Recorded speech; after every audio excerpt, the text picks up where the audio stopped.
Yeah, got like a little something prepared from earlier. In the proposition tonight, I will be arguing that forced use for equality and forced use for supremacy is equally immoral.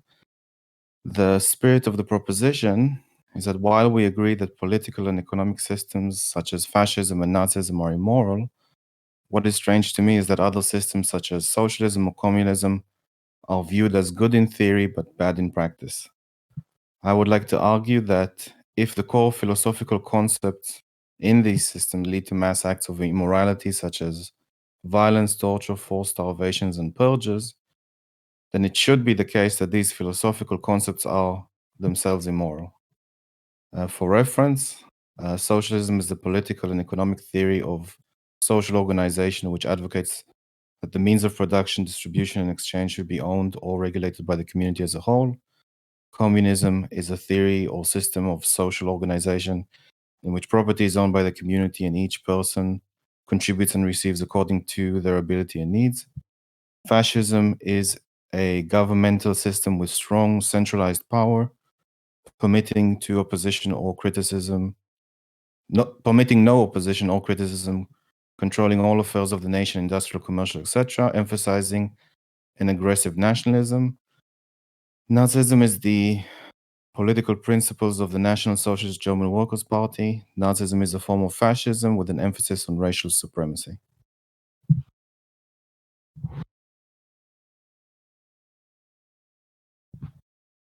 That's me. Oh, thanks. I'm taking the negation of this proposition, that these immoralities are not equal. And the framing here is sort of comparing like socialism, communism, Russia, we could say, USSR, versus like Nazi Germany and the Holocaust. And the idea being that the policies in communist Russia entail, and I'm using entail in a logical sense as in necessarily follows, that there's going to be these things like purges and millions of people dying.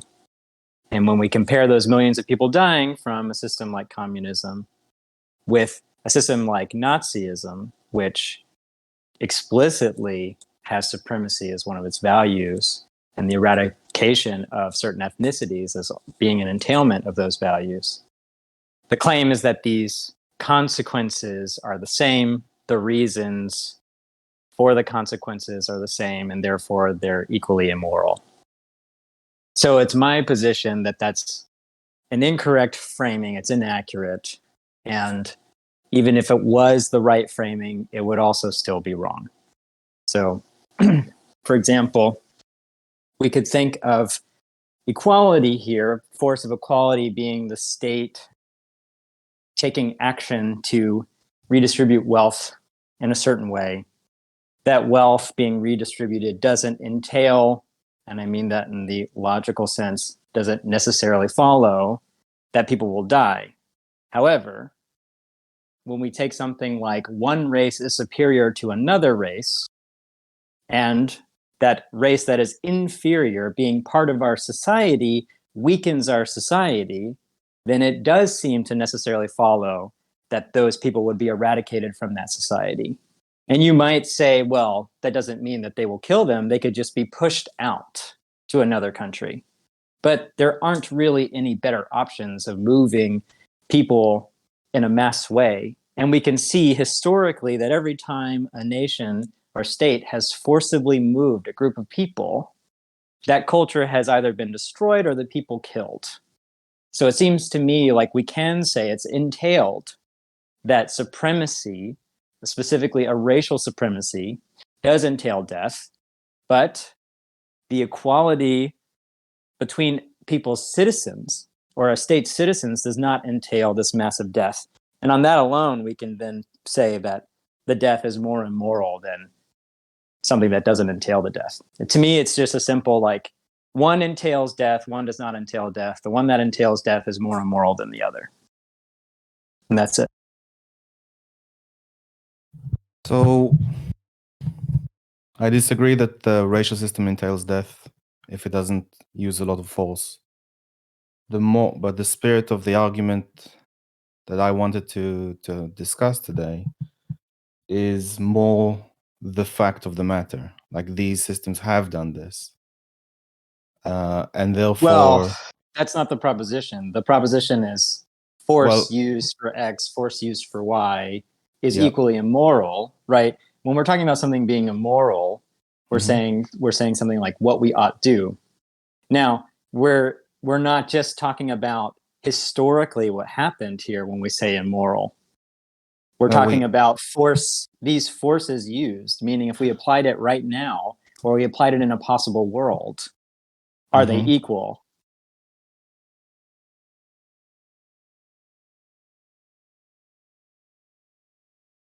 Basically, what I'm saying is the framing of it only being about history, I think, is going to leave out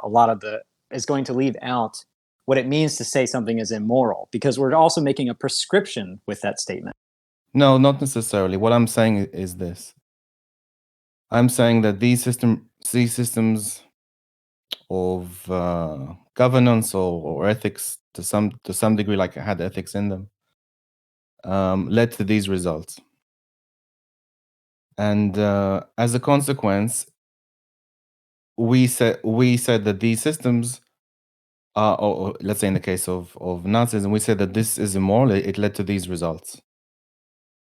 And this other system also led to really bad results, but we're not saying that it is immoral because we are either, well, there could be a bunch of reasons, but we're not saying that the system itself is immoral. We're saying something got wrong along the way.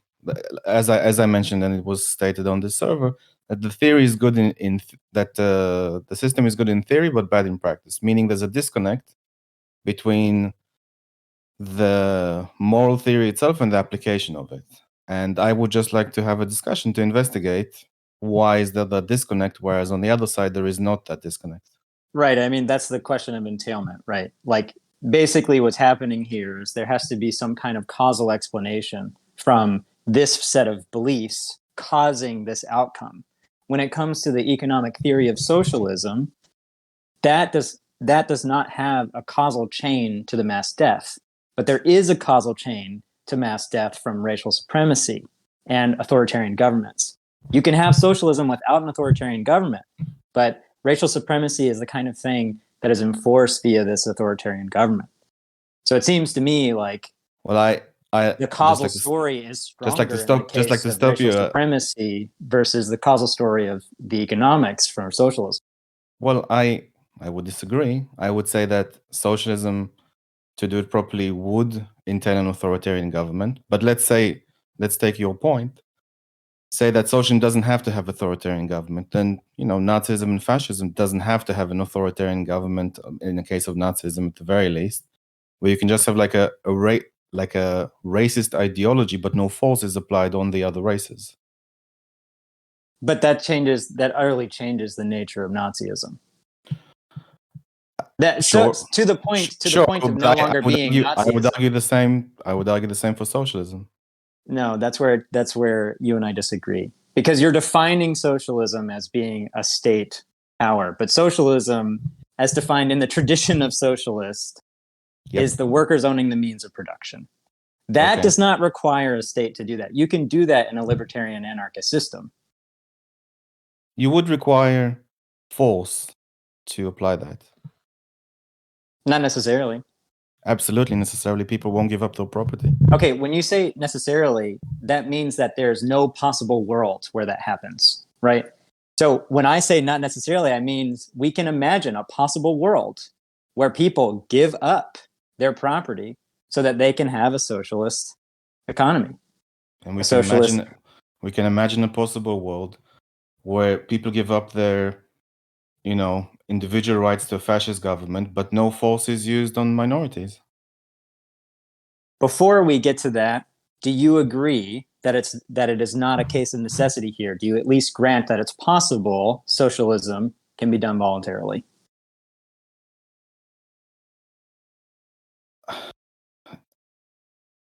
On a scale of a country, or on a scale of like 200 people? Let's just start with 200 people. It probably could be done voluntarily, yes. Okay, great. And when we're talking about Nazism, Mhm. All right. So these are the things that are being compared, right? So there's socialism, which I'm defining simply as workers own the means of production. And then there's Nazism, Mhm. Nazism being the flavor of what Hitler brought about. That by definition is this powerful state. That's how it got to become what it was. The whole point of Nazism under Hitler was this strong state, was to resuscitate the German identity. Part of its nature is this strong state with a racial supremacy. If you take it, those are This is the necessary. point. So let me just Those are understand correctly. okay. Let me see if I understand your point. So you're saying that because socialism doesn't need a state, even though there are centrally planned mechanisms in there that can or cannot be part of the state, but there are centrally planned mechanisms, and there is, as far as I can see it, the use of force to confiscate property. You're saying because of the element of the state, then it can potentially not be authoritarian, whereas Nazism, because it uses state, has to be authoritarian. Um, no, it's not a potential case with socialism. I think there are actual examples of socialism where it's not the type of force that Nazism has. I mean, there is coercion, right? And we can maybe Okay, catch good. that out as a kind of force. But let me address a point here before you respond to that. When we're talking about socialism and Nazism here, all I'm really pointing out are what are the necessary and sufficient conditions for each. When I talk about a necessary and sufficient condition for socialism, all I have to say is workers own the means of production. When I talk about a necessary, sufficient condition for Nazism, that has to include this authoritarian government plus racial supremacy. You have the necessity for fascism at the least is a governmental system with strong centralized power. Yes. And Nazism is a flavor of fascism that includes this racial supremacy. Yes. Okay. So That, just so it's clear, the necessary, but it isn't sufficient clear. conditions, It the isn't necessary, clear. good. Sorry. It isn't clear that even though there is this racial supremacy, that as a result of this, people may die by default. That is not clear, just by the phrasing. Okay, I can grant just by the phrasing, it's not clear. And I can also grant that there might be some possible world, right, where there is this racist government and they never kill people.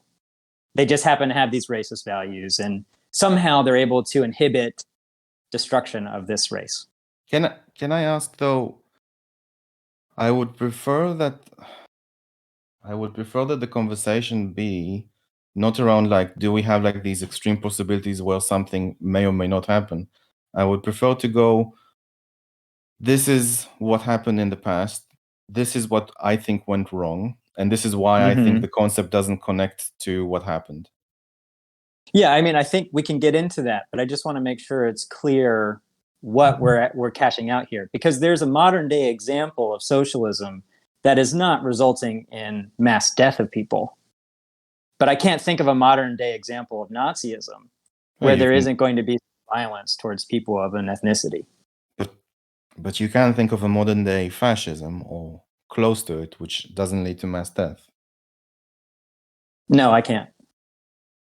Because I mean, in my view, all authoritarian governments lead to mass death, including the United States, which I think has authoritarianism as part of its function. I mean, we can see the mass death from the United States in places like Iraq, where something like 250,000 civilians were killed.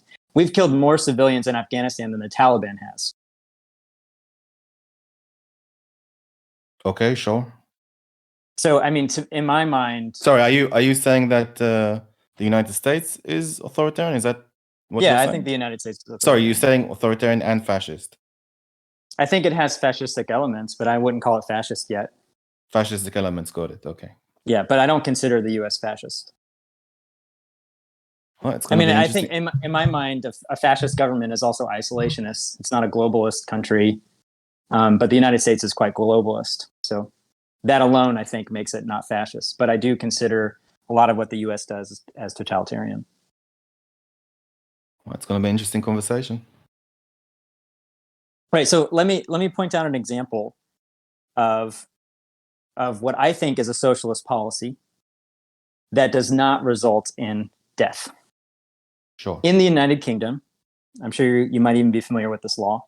Mhm. When a company wants to move out of the United Kingdom, that the workers get first right of refusal. Basically, they have the right to buy the company from the owners. Is this And a theoretical law or an actual law? as far as I know, it's an actual law. It is not an And actual law. It was a proposed law. okay, well, I might be mistaken about that, but my understanding was it was an actual law. No, it was suggested by Jeremy Corbyn had he won his election. And Uh, in addition to the law, Jeremy Corbyn also suggested that if the workers don't have money to buy the company, that the government will lend it to them. Yes, okay, great. That's the same law. Okay, this law where the workers, it doesn't have to be a real law, right? It can be a theoretical law. This law where the workers can buy the company from the owners and get a subsidized loan from the government and pay that loan back to the government. That's an example of socialism. An example of socialism could be someone opening their own company or two people opening their own company. It depends on how it's getting opened, in my Well, mind. I two wouldn't people consider a capitalist opening a company. If they open a co-op, sure. Yeah, they open a co-op, it's socialism. If two people open a company and they both work there and they're the only workers, that counts as socialism as well. It could. But it doesn't. It's not necessarily the case that it's socialist. In this case, I do think it's necessarily the case that it's socialist. Oh, okay.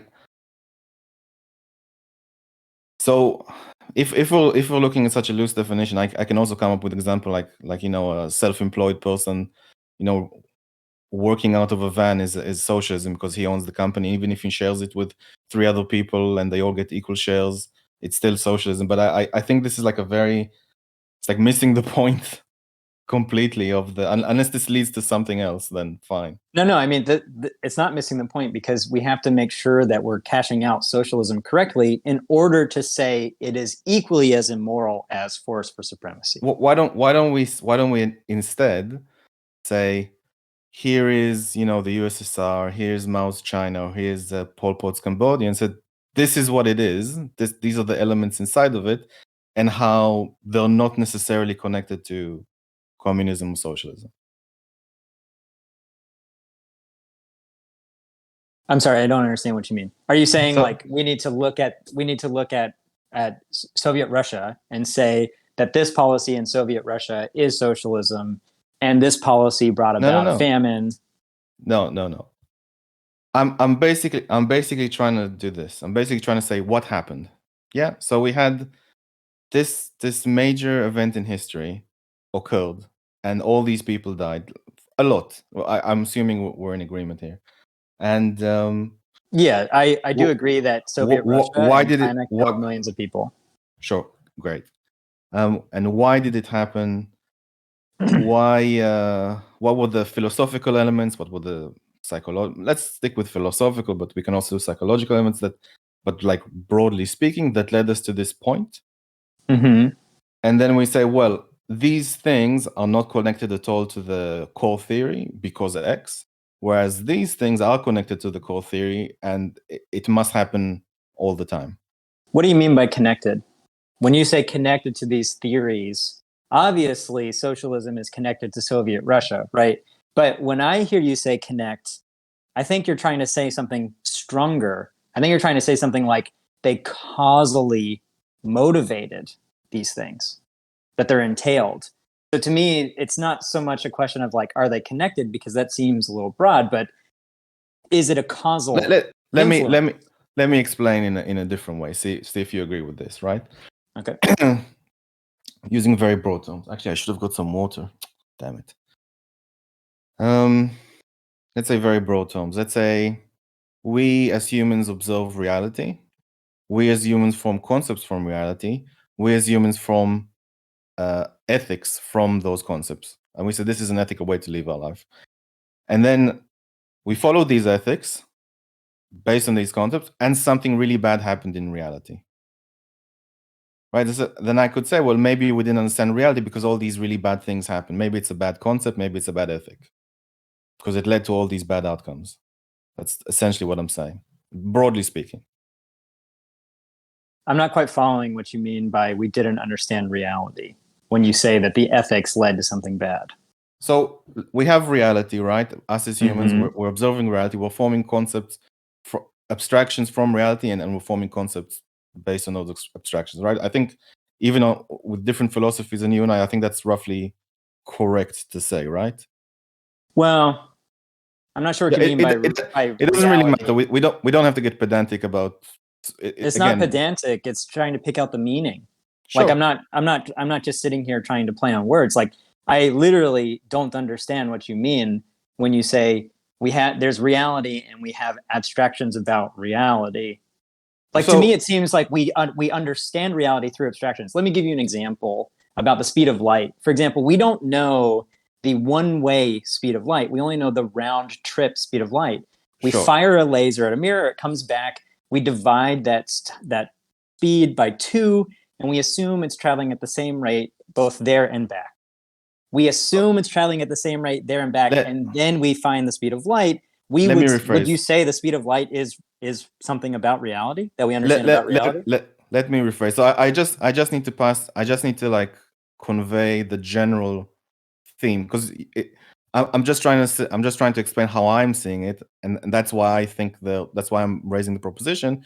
And you can say, well, there's a disconnect here and it's not the same. Fine. So basically, again, we have reality. We're anchored to it. Like we are part of reality, and we see patterns in reality. We see things in reality, like we see 3 or 4 different chairs, and we say, oh, I'm forming the concept of a chair, an abstraction of 4 chairs into just chairness or something like that.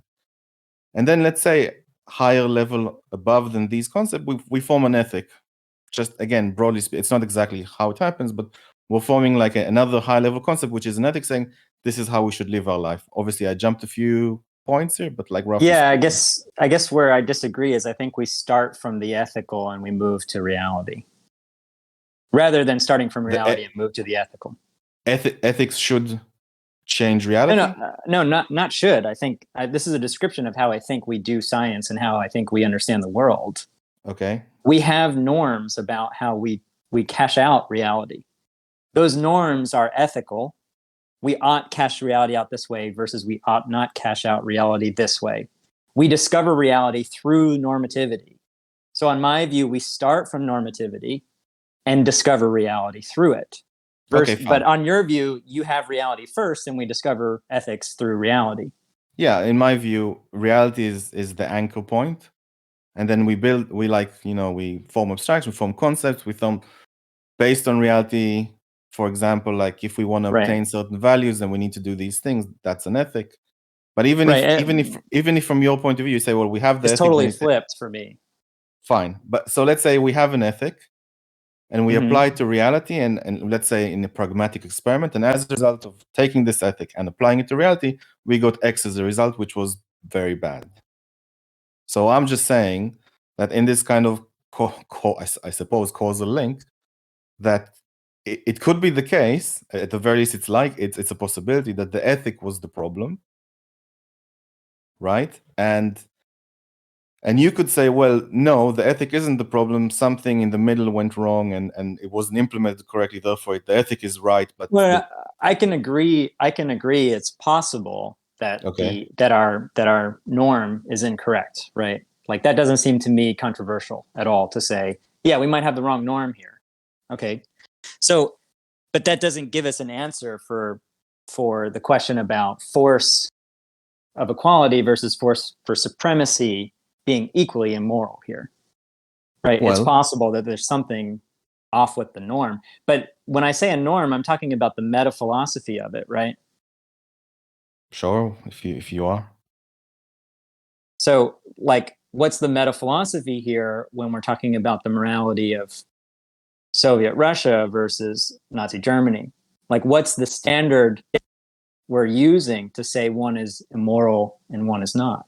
The standard that we're using, or the standard I'm using, is that it led to bad results in reality.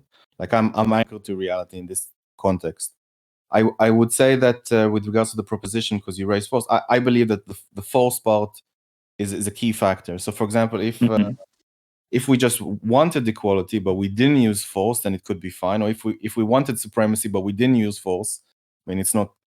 I don't necessarily agree with it, but I don't think like you'll get mass murders in either case. So the force plus something, to me, or at the very least, to me, it seems obvious that the force is a core element. Yeah, I can agree. I can agree. Force is important here. Okay, so I'm just saying that. So I just want to like flesh out, or someone can maybe like a sort of investigatory debate where someone can explain to me why these things are connected. Because if for example we say reality is A, concept is B, ethic is C, and then we take, okay, we think we understand reality, let's apply our ethics. We apply our ethics from C, B to A, something terrible happens. So it may be the case that, you know, the C, or the IKEA instructions to how we should build the thing, the instructions themselves are bad because it led to all these bad things happening. Or is it the case that the person putting together the wardrobe was the bad part, and the instructions were fine? Okay, kind of what so I'm trying give to me say. that causal story that you said, like, here's how I'm going to pick it out. Give me that story for Soviet Russia and that story for Nazi Germany, and then tell me why both of those stories are equally immoral. What? In what sense? Sorry, I didn't understand the question. Well, you said, like, here's reality, here's the idea that was tried in reality, here's the consequence of that idea. It was bad. Okay, Roughly speaking, it's equality and supremacy. So, but you also said you want to frame this around what actually happened historically. So I'm asking about the actual historical. Which is sure, okay, I understand. Yeah. So, for example, I'm talking about, you know, specifically mass deaths. violence, torture, forced starvation, and purges. In the case of socialism and communism, so I'll group those together for argument's sake.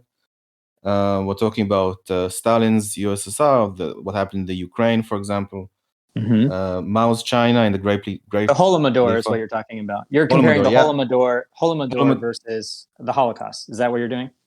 Well, Holodomor was just one of the many things. I mean, if you like Google, for example, worst dictators in the world, like Holodomor is just like a fraction of what Stalin did to his own people. Right, but okay, so here's where I think the difference between the socialists and you are. You're going to say what Stalin did is socialism, but the socialist is not going to say Stalinism is reflective of socialism. So what happens is a conflation between Stalinism and socialism. So what needs to be demonstrated is that Stalinism is conflation. Socialism. Yeah. Okay, sure. So we're talking about Marxism. Marxist-Leninism, but that's not the whole of Marxist-Leninism. Stalin is not the whole of that. Like, we can look at what Lenin did, and that's different than what Stalin did. And the way that Stalin ran the country is like way worse. But isn't the core philosophy behind everything is we need to make everyone equal, economically at least? No. It's not about equal outcomes. So isn't the philosophy behind it all is that we have inequality, inequality is bad, and we need to make people equal through this mechanism of workers owning the means of production? No. Or am I just missing the point entirely? No, I think that's sort of framing socialism in like a liberal way, right? Like, a liberal would look at what happened in socialist Russia and say, like, oh, well, you know, they're trying to go for equality here, and the way they're achieving equality is equality of outcome or something like that. But from the socialist perspective, it's that the mechanisms in capitalism are going to entail it's going to entail the destruction of the working class, and these class tensions that pop up are a necessary part of socialism. So it's not about equality of outcome. What it is about is it's about stopping this class struggle. Okay, so this is the chosen people argument. What do you mean chosen people argument? So Karl Popper made the analysis of historicism. I'm being flooded by someone.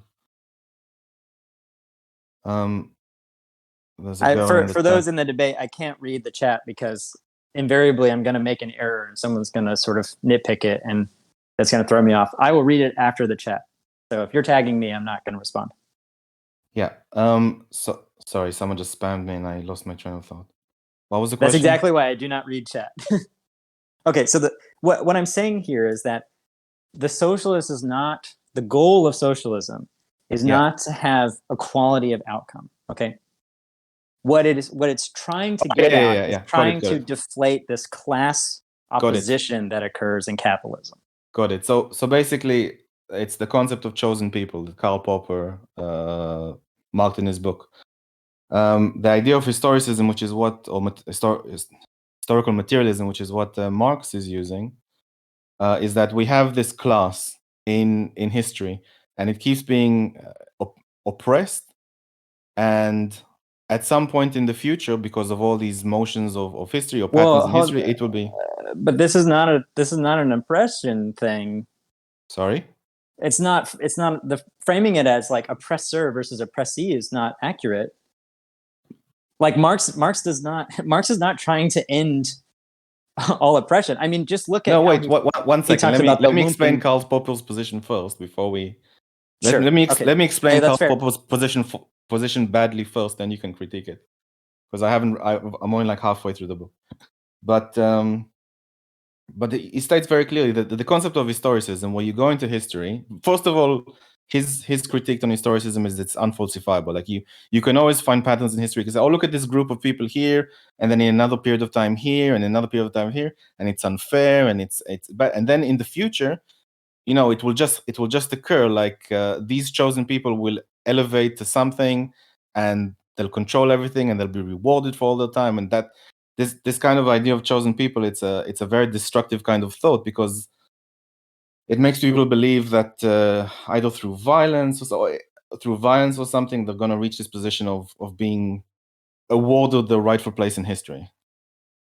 So basically, Karl Popper is saying this sort of historicism, both it's unfalsifiable, which was his claim, to fame and whatnot, and it kind of like incites violence in a sense. But the idea is the chosen people, these group, they're oppressed. Look at history. Oh, they're oppressed here, they're oppressed there. It's unfair to them, and through the history of through the motion of history, at some point they'll be chosen and elevated and rewarded, and everything will be okay. I don't understand the relevance of Popper here, because I mean, I'm not saying that you're getting Popper wrong, right? Like, I haven't even read his idea of historicism, but what you just described, if it's accurate, is not what Marxism is doing. It's not trying to look at oppressor versus oppressee and liberate the oppressee. So I would say that Karl Popper specifically targeted all the people that use the historicism. If I'm correct, he used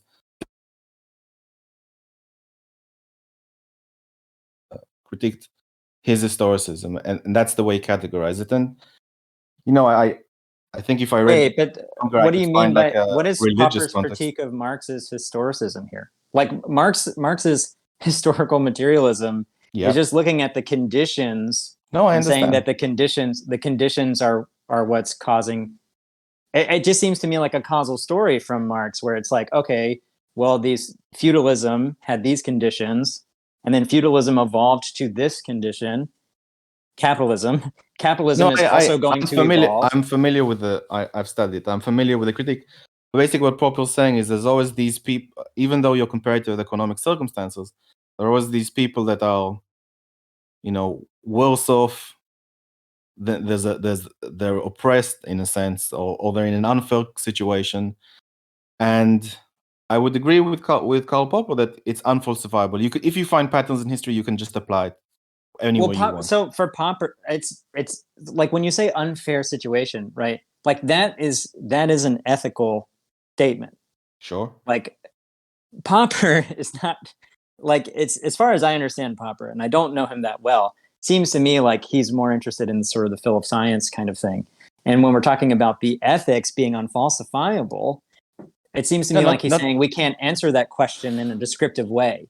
We can't use the historical facts to answer fairness or unfairness, right? And it doesn't matter. That's not what he's trying to. Well, right, but the point here is like it doesn't matter if it's falsifiable or not from a historical position. Why doesn't when we're talking about what's fair or unfair, we're talking about the moral question, right? Right, but let me just frame it. It's an empirical thing. It doesn't seem relevant to talk about the empirics of it. Let me frame it in another way. Yeah, let's say that someone is saying Do you know, if you look at history, it's called historical ginger-headedness. If you look at history, red-headed people have been oppressed. If you look at history here, they've been oppressed, and then they had a golden age, like in Greek mythology.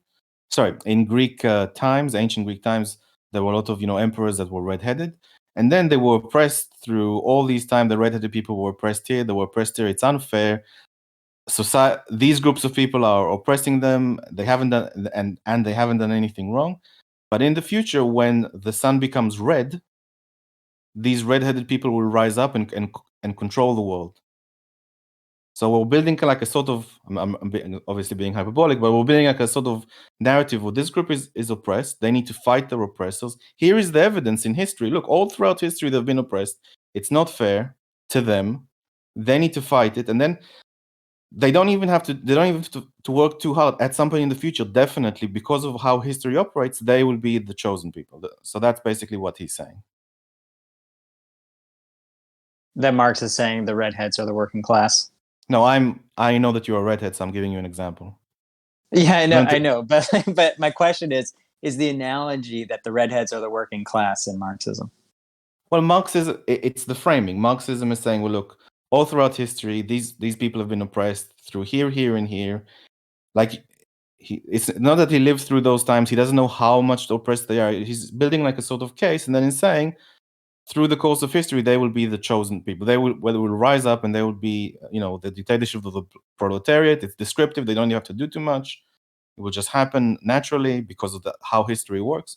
And he's kind of building a case for the chosen people. Now, look, I think I've explained Karl Popper's position, but yeah, it's the oppressed, oppressor narrative throughout history, and like framing it in that way. For Marx, it's about the class struggle, not about oppressor versus oppressee. Like the lumpen proletariat are not the class that's going to change society. Yeah, I mean, the word lumpen is a derogatory word. The lumpen proletariat, the poor, are not the people Marx wants to... It's not just poor. It's like vagabonds. It's like... I understand. Marx says that that group has a stronger affiliation, or they have a need or dependency on the bourgeoisie class. I understood that. That's why I always said Marx never really... what the fuck is going on? Leave me alone. The point here is that Marx is not framing this. No, then I disagree. As like oppressor versus oppressee, of course, as a moral struggle. He has a conflict theory. It's literally called conflict theory. There's a conflict theory, right? But it's not about oppressor versus oppressee, because the oppressees are the lumpen proletariat. He doesn't give a shit about them. The oppressees are the proletariat. Lumpen proletariat are a subset of the proletariat, right? Like, sorry? So the oppressed, those who are oppressed, include the lumpen proletariat, but they are not. They are not the ones that are going to. No, I disagree completely with, and I see what you're trying to do. I do not agree whatsoever. No, with the people working in industries, the working class, that's who Marx is saying is being oppressed. Poor people are always there. He doesn't think that poor people, I mean, like, homeless people or poor people are always there. He doesn't want to target these people. He thinks that these lumpen proletariat are more dependent on bourgeoisie. Therefore, they won't ever stand with the hardworking working class. It was never. I don't. No. I don't think this statement. No, I don't think this statement is valid whatsoever. Sorry. Okay, and I read about the lumpen proletariat. That's why I keep saying that Marx doesn't care about poor people. Zombie, that's not motivating just to say you disagree. Okay, the point I'm making here.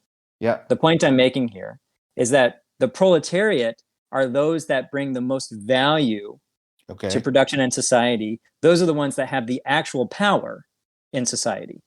Of course. Those outside I'm of sure. the proletariat. Right. So then the point is that they just need to realize that they have that power. They are the chosen people. They need to realize their power, claim it, and control everything. That's not the implication here. You just kind of said it yourself. No. I said they're the ones. They already have the power. I know, right? They already have They just need to realize it and grasp it and take. And they're almost there. They're like so close. Right. Okay. But this goes back to the question I asked earlier, which you have not addressed. Okay. Which is, what is the point of that with the proposition? So how does having Let me finish. How does having a group of people who bring the most value to a society, who have the actual power, but are controlled by some other group that has taken the power and exploits that power, how is that group of people something that entails something equally as immoral as supremacy of race? So right. So what I'm saying, this whole framing of the situation is what leads people to get angry, to get frustrated, to want to revolt, to want to get physical. I don't agree with it. I don't agree with that these people have all the power. These people have. I've read Marx. I don't agree that it's the case, and I don't think that it's even a competition between these two classes. I think they're cooperating. Marx would agree that there's cooperation. He talks about mutual beneficence. But mutual benefit is not enough to get rid of exploitation for Marx. He acknowledges that there's agreement and consensus. I'm sure Marx doesn't like to see, even though they cooperate voluntarily, I'm sure he obviously does, finds exploitation where people don't think it exists. Yeah, because exploitation is descriptive for Marx, and it's talking about an extraction of value. And let me just point out, explain what I'm trying to say. There's a framing here where these people are these group of people are exploiting your group of people. You need to get angry. You need to revolt. No. Stop. What to get angry is not entailed by that. What do you mean? I'm just generalizing, but I don't think it's wrong. You're saying that a group of people who have this ideology, that they're the ones providing value and they're the ones that are being extracted, you need to get angry. Why is that the case? That they need to get angry? They could have other means of motivating that change. There's been a huge discussion in Marxism of revolution, which is the angry version, and reform. The reformists are those who are restraining their anger and not doing this revolt. Like it's a comment. It's been in Marxism for a long time. I don't think this point is like something we need to really dwell upon. So if I change angry to frustrated, then at the very least, like we see like a framing. And you can, in the same context, you can replace proletariat with German people and oppressors with Jewish people. No, it's not. We haven't. The sentences we're using can be interchangeable at this point. That they can. The German people are the chosen people. They're being oppressed and what are they doing? They're being sabotaged from within by these minorities. And these minorities these Jews control all these things. The poor Aryan nations, so on and so forth. And we need to get angry, we need to get frustrated, we need to do something about it. Am I saying something completely extreme at this point? I think you're making a false comparison here. So really, okay. let me. So what I'm saying is you are trying to shoulder socialism into being just this angry one. I haven't even started. Let me finish. And then you're saying like, okay, well, not angry, but let's just say frustrated. But that doesn't talk about the type of immorality in question for the proposition. Right. Because a reformist, let me finish. A reformist Marxist is not going to try and kill all the capitalists, is not going to starve people they disagree with, or anything like that. Let me finish. Is not going to do any of that kind of stuff. What they're going to do is have these slow reforms that's going to try and gradually move society to where they want it to be. Wonderful. That is a type of that is force that we could talk about through the state that would be used for equality, so to speak. That's very different than force used for supremacy. Alco, we're on literally point 1. We haven't even gone over any point. So I appreciate the anchoring it back to the original proposition, but we're not anywhere near. Like we don't have a complete picture to then say, well, we don't have a complete picture yet. So we're just on point 1, which was Karl Popper's chosen people based on historicism. That we haven't moved any further than that. The relevance of chosen people is not. I'm saying here. You can't.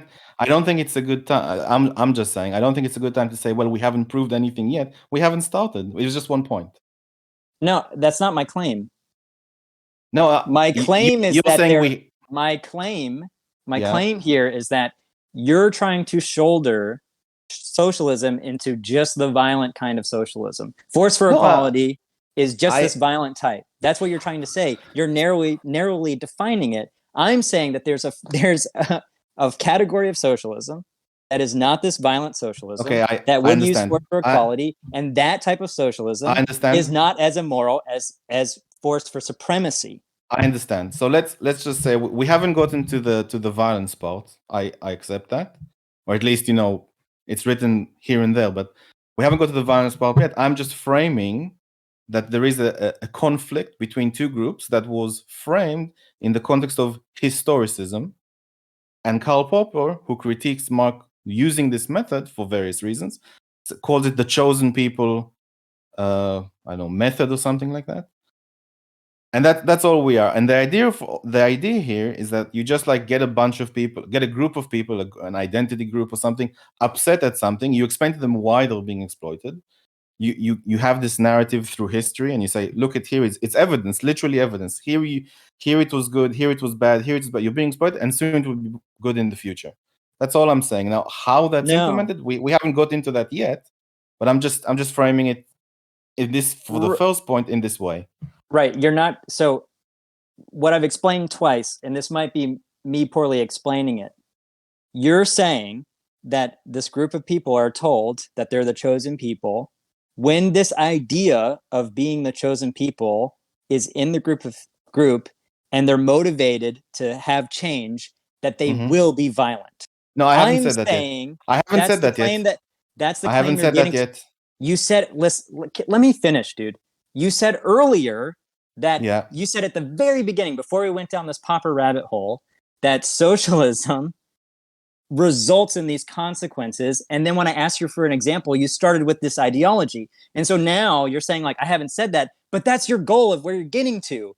There but are I have two to. kinds I here. have to build. But that's fair. But I have to build the case with other points. The first point, if you like say, well, the first point doesn't count yet, I say, well, let me finish the other points because otherwise it won't be a complete picture, which you can then say doesn't lead to violence. I'm not saying this is the end of the debate, but I'm just asking for agreement here that there are two types of motivation that can result from that one point, that one starting point. One can be reform, and then one can be violent. Okay. So do you agree? If you remove false, so I think it's premature to raise this point now, personally. But if you're saying if we don't use force, then there won't be force, then I could apply it to any system. No, there's force used in both. The word force is brought. The word force is. Let me finish, please. There's force used in both. The word force is used broadly. We can use force to mean something like physical violence, or we can use force as in something like the state is enforcing it under threat of violence. Okay.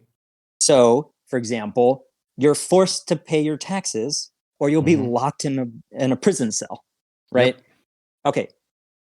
The reformist is going to be using the threat of force via state mechanisms versus the revolutionary who is going to literally take something from someone. So you're saying both have force, but one is lighter. They're different kinds of force. They're different categories of force, right? So let's say force is broad. Yeah. Is one point, and then the other point is that there are different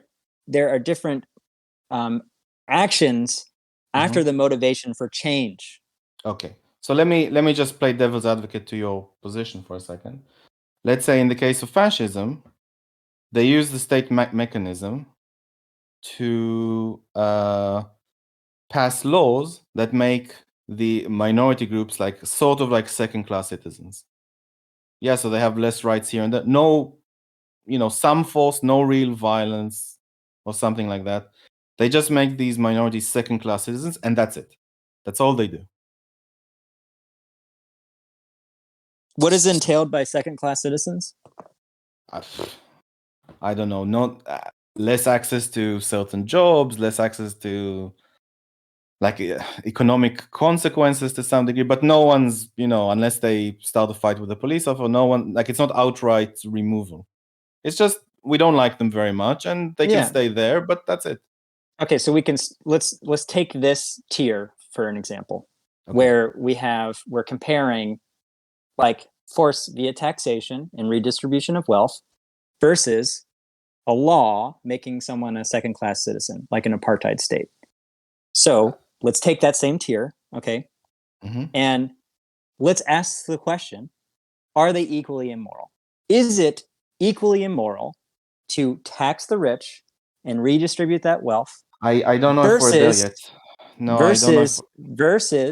Versus having these second-class citizens who aren't allowed to work certain jobs based on their race, aren't allowed in certain spaces based on their race, aren't allowed in certain schools based on their race. Would you say that those are equally immoral? I would say that I think this line of questioning once again is premature until we've covered more points. If you want to say, we can go to the other points, but I want an answer on this tier where we're just cashing out at this tier. This isn't the whole of the debate, but this tier, where it's at the beginning, like we're just comparing types of force where laws are made and the threat of violence is what is motivating the action. Where we look at both of those things, you brought up the comparison here of the second-class citizen as a counterexample of mine. So it is fair to make this comparison because you are positing it as from the other side as a devil advocate position. This comparison is it equally immoral? Yes or no? Is it equally immoral? I can frame it like this. In both it's just a yes or no question. Let me frame it. In both, a yes or no question. Let me answer it my way, please. In both cases, you have the government applying force on a minority group. In one case, in the first example, they are, let's say, using theft. They're stealing property, okay? And in the other case, what we said apartheid, so forcing some kind of economic consequences, we said? Yeah, like no, they can't work certain jobs. They can't go to certain schools. So reduction in economic freedoms. Yeah, we could cash it out that way, sure. I mean, equal or not, both are not looking super moral.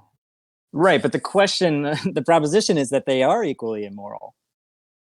I think we can easily say one is worse. But the context of equally immoral is that people died as a result of it. That was the point.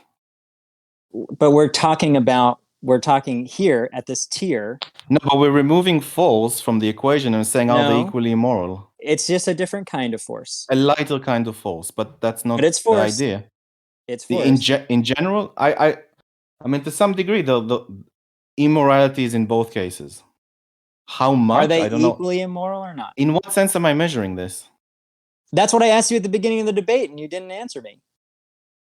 What's the standard? And then you went to this like, oh, well, it's about reality and our ethics, and it doesn't match up. We see these patterns, and it doesn't cash out in reality. And I don't understand what that means. We're being pedantic about the word equal. It's not. So if it's slightly unequal, then the whole proposition is down. I mean, because if you want, it's just a yes or no question. You put the proposition that things can be equally moral or not. For you to then sit here, let me finish. For you to then say like, oh, well, we can't even ask the question about morality being equal or not, seems to me like it's out of the spirit of the proposition. Like, you put it forward, you must have some answer for something being morally equal or not. That seems absurd to me not to. So the equality, that they're equally immoral is that they both led to millions of people dying, in my opinion. That was the idea. So here we have a causal story where force is leading to some consequence based on the ideology. The ideology is leading to a consequence. The force is creating that consequence. I'm asking you yes or no if they're equally immoral. And the reason why this framing is relevant is your position for why the socialist beliefs caused the deaths is because the ideology motivates the consequences. Sure, Here's I'll an say, example. Here's a weak argument's sake, example. sure, for argument's sake, I'll say they're equally immoral, so we can continue. All right, so this is a place of disagreement, and we can't continue because for me, it's obviously more immoral that someone would be economically disadvantaged based on the color of their skin versus redistributing the wealth through taxation. That to me seems right there. Well, that disagreement right there. Can you we say can't move past it. Can you just change it to using force to steal someone's property? Yeah, sure, but I don't consider that theft of property. I don't think taxation is theft. You said redistribution of property. So you're Of taking wealth, a lot of the property. Redistribution of wealth. Why don't you think stealing theft. Why don't you think stealing is immoral? It's not stealing. It is literally stealing. You're taking it No, by it's not. force. Taxation is not stealing. Okay, so if they What's say the no, argument what happens? for taxation being stealing? Why is taxation stealing? Oh my god. You made the claim. This is really disappointing. This is completely not the thing I want to discuss right now. This is really it doesn't matter. You brought it up in the debate. If you don't want to discuss it, don't make the claim. We stopped at the first point where we're talking about is it equal, semantically equal, and now we're talking about theft is not taxation is not theft, or stealing property is not immoral. What do you want me to say? As a meta it's a justified reason of stealing it, therefore it's fine. As a meta point here, if you bring up a claim, it is reasonable for me to ask you to support that claim. You brought up the claim that it is theft, and you asked me, why do I support theft? Why do I think theft is okay? Why do I think theft is moral? We're going down a completely different direction here. Okay, don't bring it up. The point was the mass deaths, not like is theft immoral. It's like a complete sidetrack to the main issue. I'm mass death is immoral. Mass death is immoral. I'm asking you. I answered you. I'm asking you, one, to answer if it's equally immoral or not. You said it is equally immoral. I disagree. Good for you. Can we continue? No, because we can't move downstream from a disagreement. Okay, so apart from taxation, right? So all the other mechanisms of equality and seizing the means of production and killing people who had, in the case of Cambodia, who looked like they're intelligent and they were unequal to people in rural areas, so they were shot. They had glasses and looked intelligent, so they would be equal. All these kinds of mechanisms were just completely gonna put to the side and say, oh, well, taxation is therefore finished. Finish the debate. Okay, great. No, the debate is not finished because of that. We have to make progress on a fundamental premise before we move downstream. That's all I'm saying. Okay, I'm not saying that this is the end of the debate. We have to make progress here. So you're saying taxation or taking forcefully property from someone and doing X with it is moral in a certain context. If a state is justified, then the state has the right to tax its people. So justified stealing. So if the stealing is justified, then it's moral. But if it's justified, it's not stealing. So it's not theft. It's not, so let me explain something here it's not for a theft second. It's not theft if it's justified. I can put up some hypotheticals. It has to do with the social contract of the state. If we talk about a hypothetical social contract, like a Rawlsian hypothetical social contract, a rational person in a veil of ignorance will choose the state versus a not state. That's sort of the slapdash version, right? Okay. There's consent to being part of the state and the state existing. Okay. By consenting to the state, you consent to the state's powers, which include taking property to redistribute it amongst the people. When you consent to I don't agree with this. I don't agree with this. Let me finish. When you consent, let me finish. When you consent to your property being taken, that is not theft. Okay. You are consenting. Theft is not consenting to it being taken. So if the minorities in the example of fascism are in the country, then they by default consented to be in that country. And if that country passes laws which makes them economically disadvantaged, then they consented to this happening. No. No? No. Why not? Because in a veil of ignorance, a rational person would not consent to being a second-class citizen and being oppressed by the state. I think this is highly selective and frankly bullshit. I don't know what to say. Like here, it's exactly the same thing. They're in the state. They No, chose it's not to be. exactly the same thing. You're saying they changing the chose to be. standard. You're saying You're they chose changing to the be standard. there. You're the one attaching the veil of ignorance as a standard. I'm not. Yeah, I'm saying that's a reasonable standard to use when we're talking about a social contract. I completely don't agree. Okay, how do you justify state's power? How is this relevant to this right now? I don't know what to say. Because you made the claim that taxation is theft. Can we continue? No, this is where we disagree. Okay, let me ask you a question. Forget the veil of ignorance. Let me finish. No, you have to answer mine. I asked you, how do you justify the power of the state? The role, if the state commits to its role of protecting individual rights and property rights, then the state has justified authority over the people. If it protects their individual rights and property rights, then it has justified authority. But I'm not prepared to answer this question in this context. So does the state have a right to tax in order to do that, to provide security? No. That would violate the property taxes, the property rights. So you think that so on your view, a state is unjustified if taxation exists? Say again? On your view, if taxation is something the state does, it's unjustified. Taxation would violate property rights even in the constitutional context. So that means it's unjustified. The power of the state would be unjustified. Yeah. Okay. Yeah, I mean, I disagree there. Sure. I think if you consent, can I ask the question though? If I finish answering yours, yeah. If I have some money and my neighbor needs my money for an urgent reason, and he comes and points a gun at me, says, "Give me your money, I need it desperately." Mm-hmm. Is that theft? If the gun to my head and he's telling me to take it, and I don't want to give it to him? You don't. Well, he just told him. He came to you with a gun, says, "Give me your money, I need it." Yeah. Is it theft? I would call that theft, sure. Okay. If he went round and gathered all the people in the street, mm-hmm. and say, "I need his money." He's the person with the most money on the street, mm-hmm. and I need his money, and they persuade everyone else, and they both come as a group and said, with like sticks and torch and pitchforks, "Give us your money." Is that theft?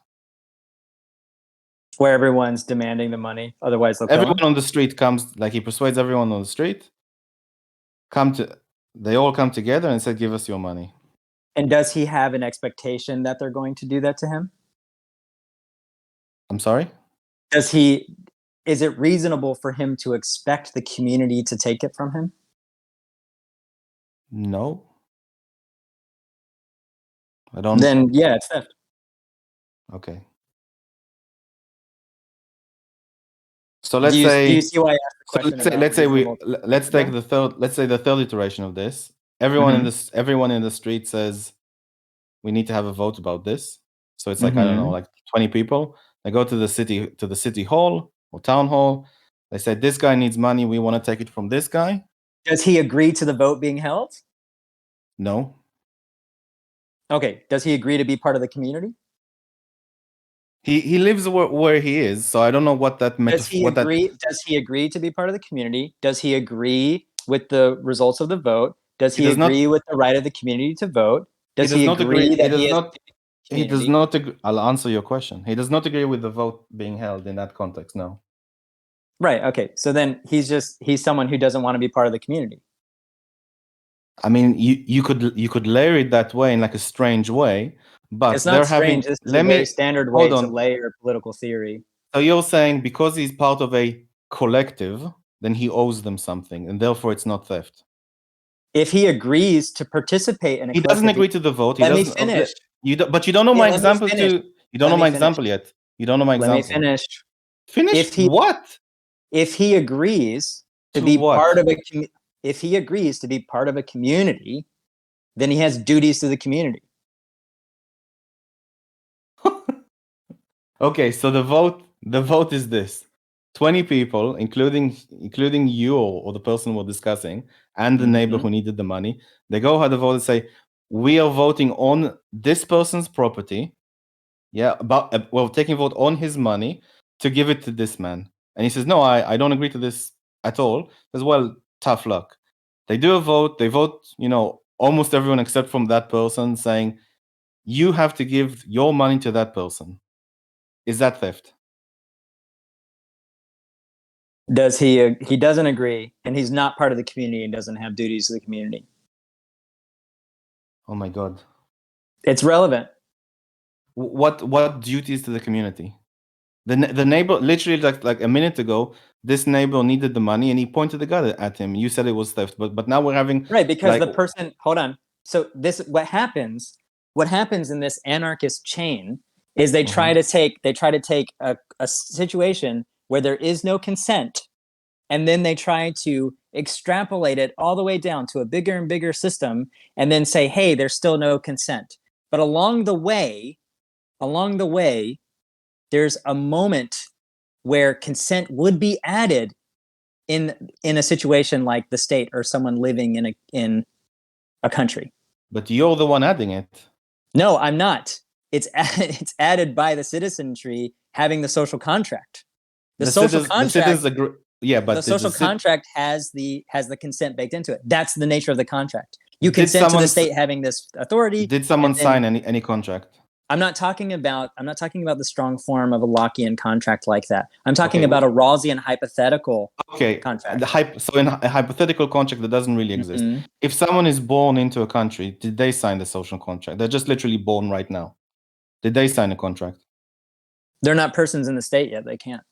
They were born, then they're 18. Did they sign a contract? If they consent to being in the state, yeah. And how is that? How do you measure that? By participating in the state. So as long as they just physically stay in, the consent is It's implied. not just physically staying in. It's not just physically staying in. Yeah. There's a family resemblance here of the things that would make up consent being under a state. Part of it is participation. The other part of it is not moving. The other part of it is not changing the state. Essentially, if they stay in the state after the age of 18, for argument's sake, and they do stuff in the state, the consent is implied. When they take responsibility over their duties to the state, then yes. They're consenting to participating in the state. Because I can start making like an argument over if a girl goes with a guy on a date, then at some point there's implied consent under the same context. No. No, if he buys her a drink, if he agrees to, let me explain. If a girl goes on a date and she says, and she participates in the date, she enjoys it. She communicates how much she's enjoying the date, how much she wants to make out with the dude, how much she wants to have sex. In participating in the date, she says, yes, I want to have sex with you, and then has sex with them. That's consensual. What if she did the whole date thing, but she didn't really want to have the sex part? And she said no, and then the guy left her alone. So she has to say no, yeah? No, she doesn't have to say no. But also, what you're forgetting here is the man on the date or the woman on the date has a duty not to take it without consent. But there's a disanalogy here between the state and taxation. But you said consent is implied if she does these things. Sorry, what? You said consent is implied if she does these things. If she says yes, then no, she didn't say yes. The word implied means she didn't, right? Okay, she didn't say yes. She said yes to the initial date, let's say, and everything, but the sex is at the end, right? And she hasn't said yes to it, but it's implied because she participated in the other things. Therefore, technically, it's implied that she consented. Yeah, and she's happily having sex with you. I think there's nonverbal consent. I think that's possible. So if she's not happy to do it, but she participated in the date, she ate the food, I don't know, I don't want to add too much details, but like she did certain things, but she's not happy to do the sex part, and she's either non-verbally saying it or even outright saying no. Is that consent? you're telling me that she's non-verbally not consenting. She participated in everything. She did the responsibility when she agreed to go, and she did the responsibility to come with you. With the person. Sorry, she did all the social responsibility or whatnot. But then at the end, she said no. Yeah, she said no. She's not consenting. Well, I said don't tax. I'm saying don't tax me. Right. Okay. So here's a meaningful difference. Right. Okay. When we talk about the taxation of the state, it's not duties between two partners, right? There's an asymmetry of duties when it comes to a state versus a person. The person doesn't have the same obligation or the same claims it can make on a state, but two people on a date who are co-equals can make the same types of claims to each other. And there are different responsibilities between someone on a date versus a state to its citizenry. But the consent is very, very different in both cases. Yes, is that what you're saying? Yeah, I think that there's an asymmetry when it comes to the consent. I mean, for example, on a date, like you don't just like you're not born into a date. Yeah, I know. Like obviously, born means you consented. You were born to this country, and therefore you consented. You said yes to the date. You consented to the date, but at some point you didn't want to go. Being born is not what confers consent to the state. Okay. Not just being born in it. Let's fast forward a little bit because I don't think it's helpful. Let's talk about collectivism. Would you like to read? Would you like me to read the definition? No, what I want to talk about is force for equality versus force for supremacy. And I want to really get at the disagreement we have. Can I continue building that? Can I continue building that case? Because I haven't done so. I think you did do so whenever. Let me explain how you did. You said that when there's a causal chain, this causal chain leads to these mass deaths. Here's an example of it happening in Russia, and it has to do with this chosen people idea. That's and one that chosen of the people idea. Yeah, okay. So to say that you haven't built the case is erroneous. You've started to build the case. I haven't finished. And I've pointed out it doesn't have to be finished. Oh my God, what sort of debate is this? I've done one of 7 things I wanted to talk about, and you said it was already finished? We have disagreement on one. I didn't say it's finished. We have disagreement on one. Okay. We have to make progress on the disagreement. No, we agreed to disagree on it. You asked me something, we agreed to disagree. It's fundamental to the proposition. Okay, you asked me if they're both equal. I said yes, and we're continuing. I say they're not equal. No, that's fine. So here's how I framed it. But it's not relevant to the point. It's relevant to the entire proposition. From the very beginning. You're blocking me from just finishing what I wanted to talk about, so I don't know what to say. Because I think this is the way that a debate should go. We need to make progress on the disagreement before we go downstream from the disagreement. I just don't see how the deaths of millions of people is hinging on the points you're making at the moment. Because we're not just doing a body count to decide how it's equally immoral or not. We're talking about a causal story here. But I haven't finished explaining all the causes that lead to it. Okay, I understand that, right? Like it's clear to me that you have these 6 other points you want to make. Yep. Right. So I'm saying here on this one point that you think they're equally immoral. I think that they're not equally immoral. And one is clearly more immoral than the other. So you're going over the semantic technicality of the first proposition, yes? You're saying because you think one side is less immoral than the other, therefore the whole thing should fall apart? Is that what you're saying? Because I can just leave the debate if that's what you want to do. I don't know. We're discussing something entirely different. It could be the case that I worded it imperfectly at the time, and I should have given 5 sentences instead of just 1 sentence. That could be on me, and I think even some people recommend it. But I tried to explain my position further in the opening statement. If you want to get semantic, this sentence is written in stone, and we have to analyze every minutia of it. And if it's out, and if it's slightly wrong, therefore the debate doesn't hold. And it's just like a semantic technicality that it doesn't go to the heart of the matter whatsoever. So okay, I mean, it's up I to you. don't- If you want to, rhetorical- let me just finish my sentence.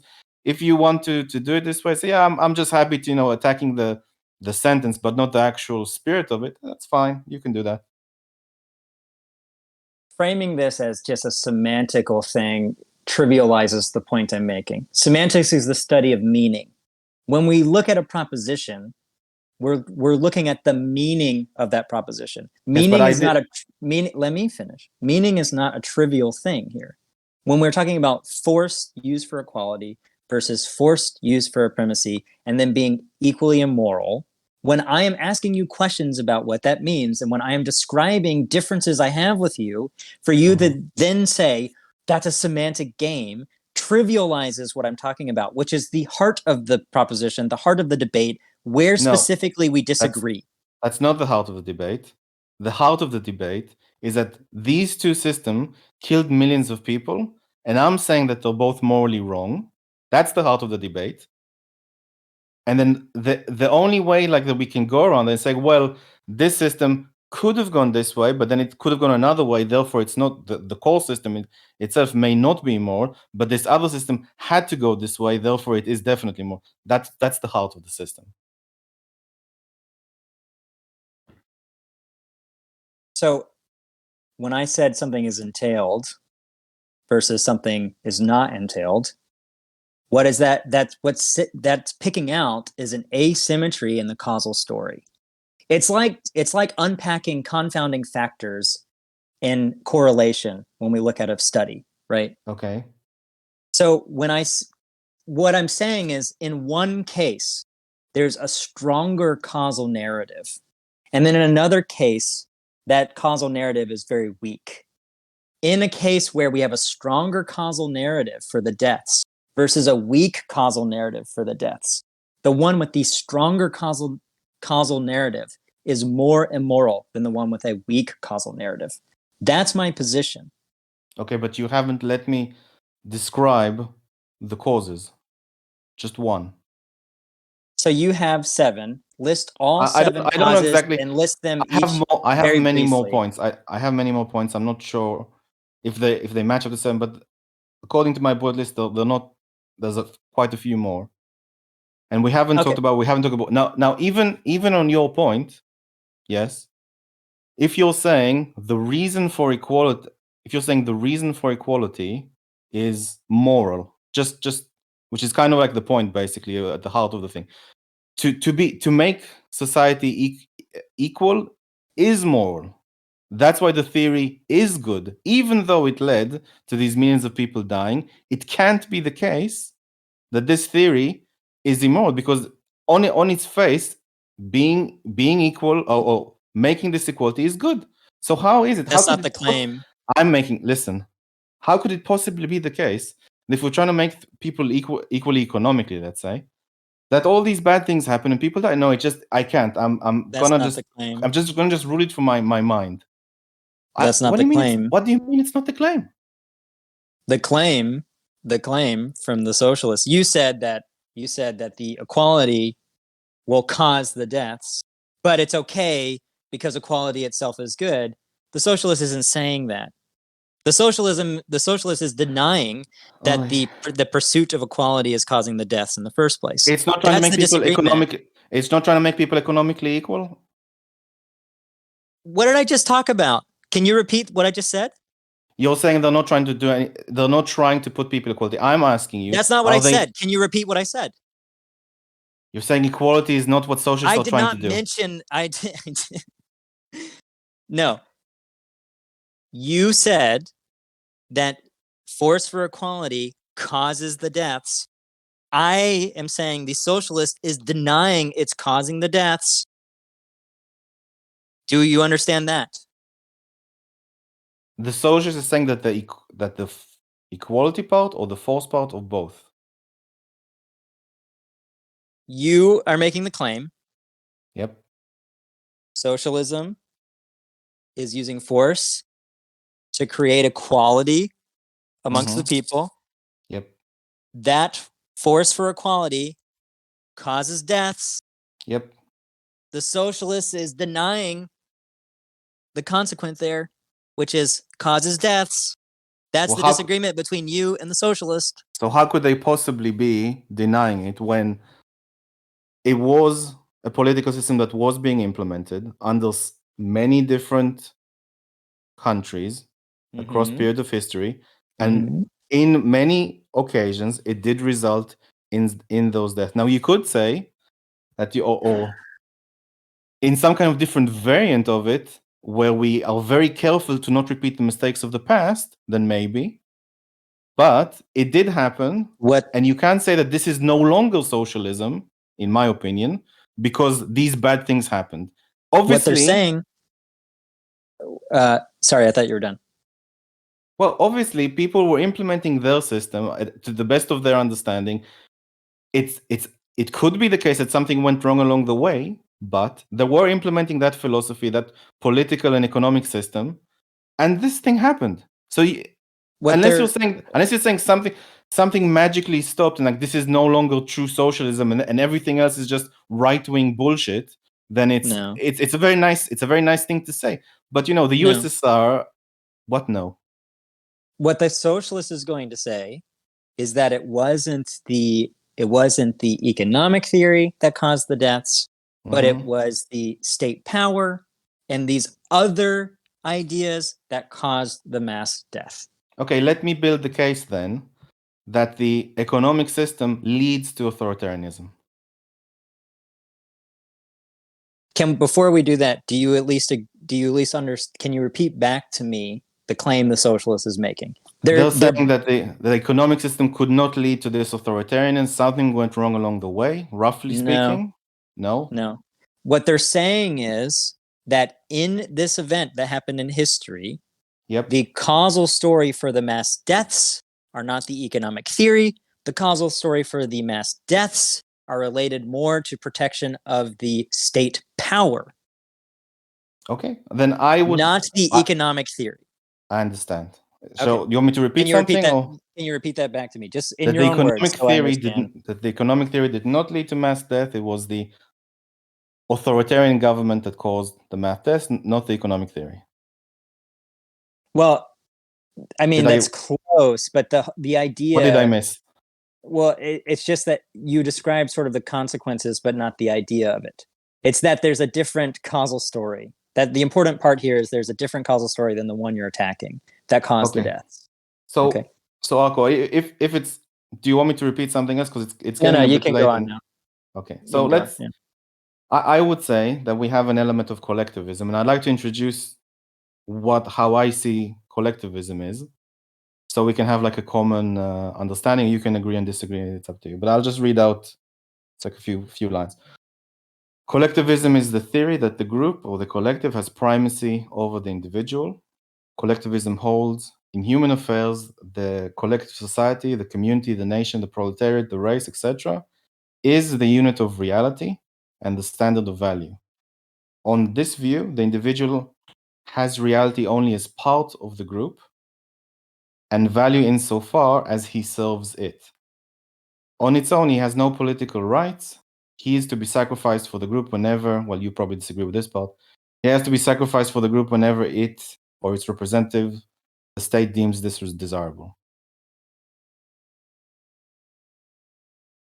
What do you want me to do with that definition? Do you agree or disagree? And if so, why? Do I agree or disagree with what? This definition of collectivism. I don't understand what I'm supposed to agree or disagree with. I don't think that that's accurate to what happens in reality. What would you say is accurate? For what happens in reality? Two collectives. Or collectivism. I don't understand. What do you mean a collective? So let's say collectivism and contrast it with individualism for argument's sake. Oh, I think that's a false dichotomy because I think the individual is I disagree strongly with that statement. Okay. Collectivism, individualism are other sides of the spectrum. Right. A spectrum is not a dichotomy. A dichotomy. Other side of the coin. No, they're just two ends. Like to me, a dichotomy is something black and white, and those two options exhaust the case, right? But whenever it just seems to me like this is a weird definition to me. Like, I don't understand a lot of what it's even saying. Like, should I repeat how I described it so we can go over it because it's important? No, I would just rather just explain to you my view of what I Okay. think is happening with humanity because Whoa, hold on. Can you explain to me what you think collectivism is before you go to humanity in general? I don't know what collectivism isn't a thing I'm used to hearing, right? Like, I only hear it from Randians. We need to at least have a vague notion what this is so we can continue.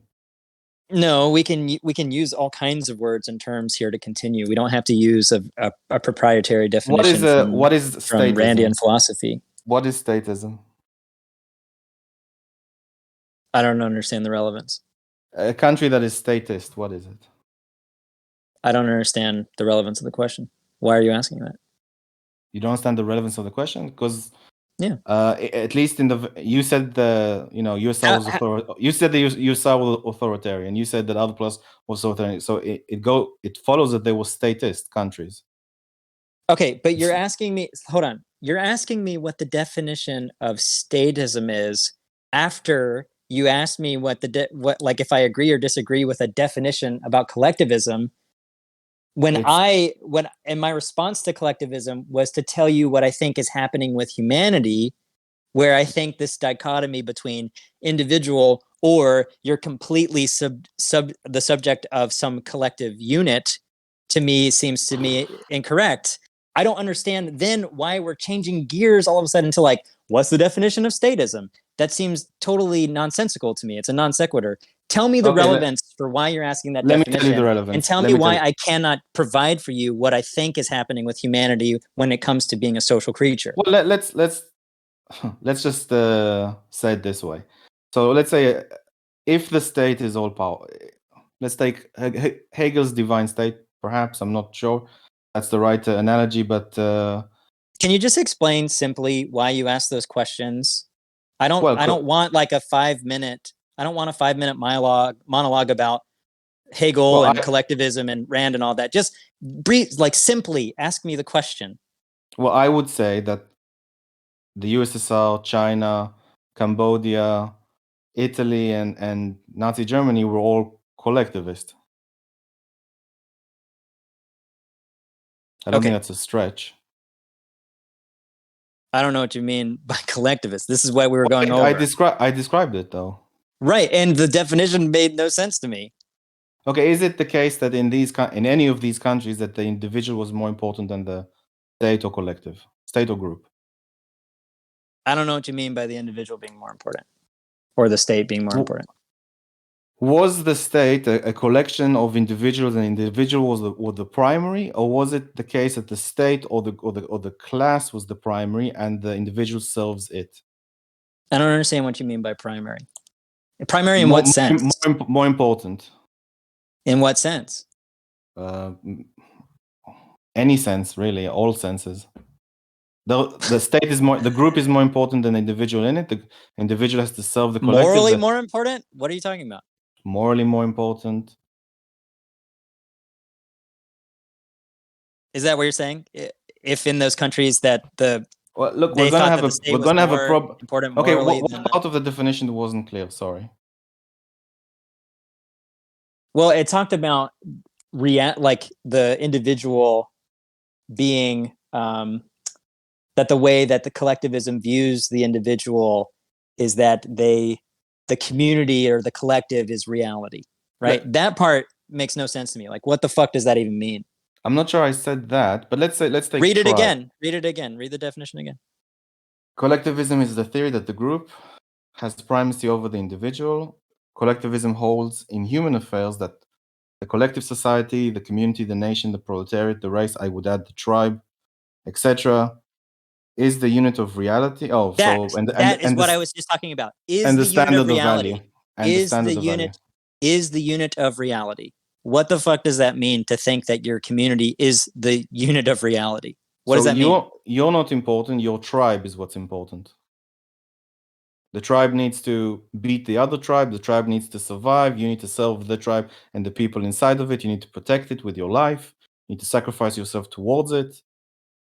Right. So okay, but like you not being like you as an individual being totally unimportant, I think is something that doesn't exist in even the most communitarian groups. I didn't say totally unimportant, but the tribe is more important than the individual in it. The tribe is more important than you. I think that there are times where we, in all communities, sometimes the community has primacy and sometimes the individual has primacy. I don't think it's going to be exhausted to say that the individual always has primacy, or exhausted to say that the community always has primacy. And I think defining it that way, narrowly defining it that way, is uninformative here. I don't think that's accurate to reality. I do think it's accurate to reality.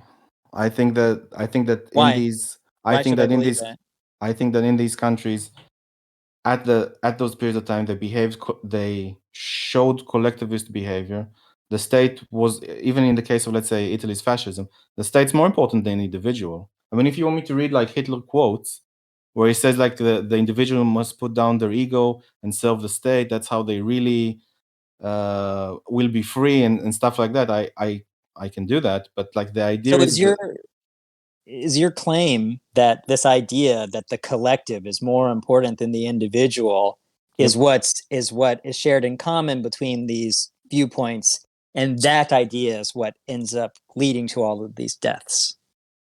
I wouldn't say it will definitely lead to all these deaths, but it's one of the components, yes. Okay. So that to me seems like a very different claim than the proposition you put forward. Well, again, I have to put all the components together.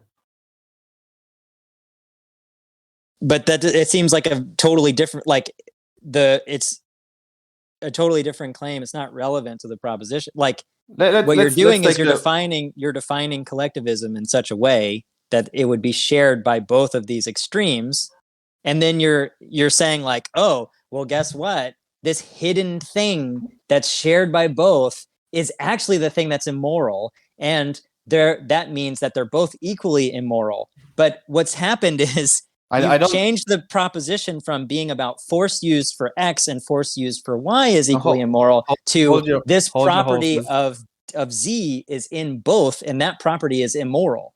That's a really different claim. Hold your horses. I haven't said that something is or isn't immoral yet, but that's where you're going, right?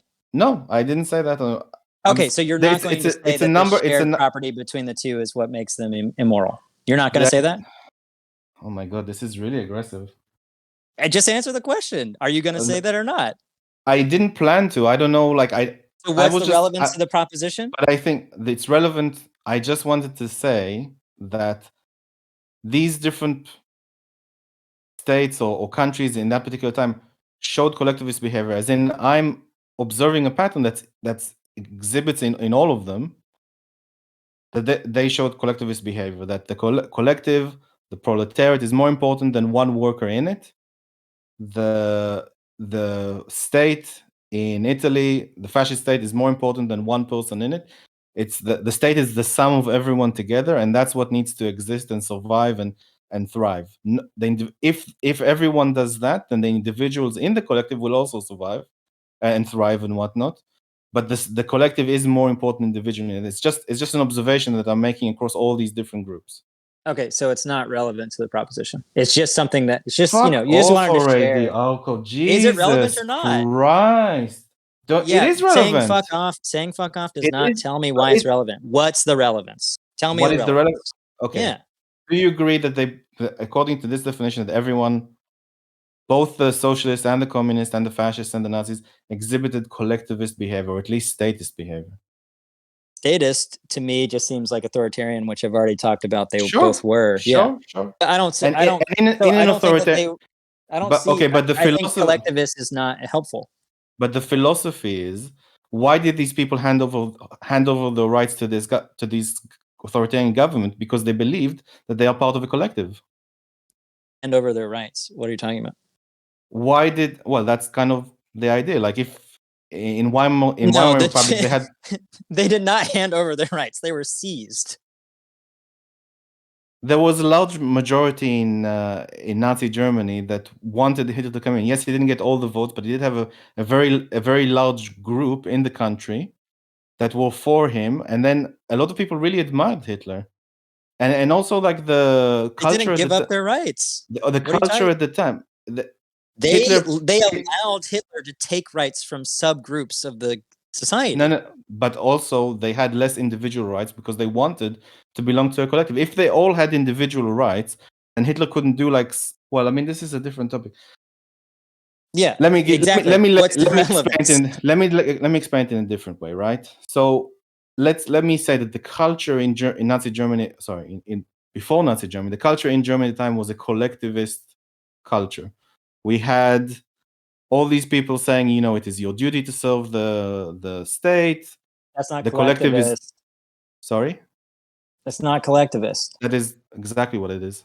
No, you don't say because you have a duty to serve the state. That does not then mean that the state is primary to the individual.